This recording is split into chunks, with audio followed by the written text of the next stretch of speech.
When I saw Frozen as a grown ass woman, I cried through the entire movie.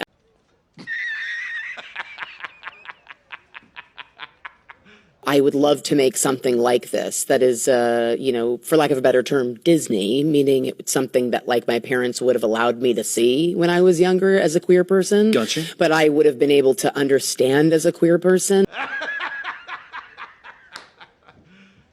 You serious?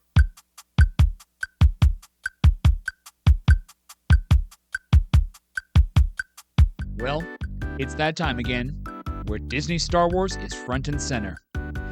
The Acolyte has been the subject of much discussion for months now, although not for any reason that Disney or Lucasfilm is going to be happy about. With only 3 months until release, we finally got a proper trailer, and guess what? It broke records! Probably not the kind they were hoping for, but hey, here's to another first, Disney! The Acolyte is brought to you from the wonderfully queer mind of former Harvey Weinstein personal assistant, Leslie Headland. Wow. Now there's a face that not even Harvey Weinstein could love. But let's be serious for a moment. What is the Acolyte? What is this show about? Where does it fit into the rest of Star Wars? Now apparently this is set around 100 years before The Phantom Menace, towards the end of the High Republic era. Not that you'd know from the trailer, as it's never really mentioned. And what's that, you say? You're not sure what the High Republic is? Neither is anyone else. The High Republic has been a series of mostly failed comics set anywhere from 500 to 100 years before The Phantom Menace, and featuring such memorable characters as Geode. A rock. No, I'm not being a smartass. The brilliant minds at Lucasfilm created a character who is, quite literally, a rock.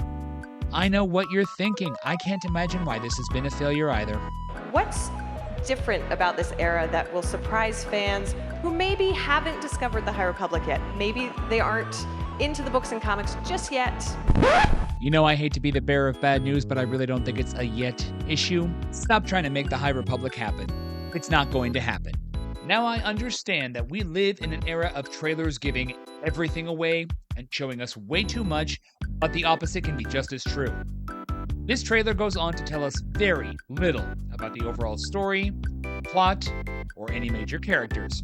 But boy oh boy is it diverse! The only thing this trailer does show you, it wouldn't be modern day Disney or Lucasfilm without it.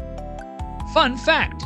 If you turn on the captions right here, this character, the only white male character, is not given a name, but is referred to only as Convict.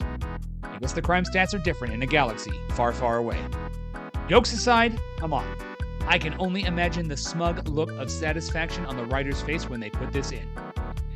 The trailer goes on to show what I assume is going to be an introduction of the Sith after being extinct for a millennia, leading into the events of the prequels and probably touching on everyone's favorite tragedy. Did you ever hear the tragedy of Darth Plagueis the White?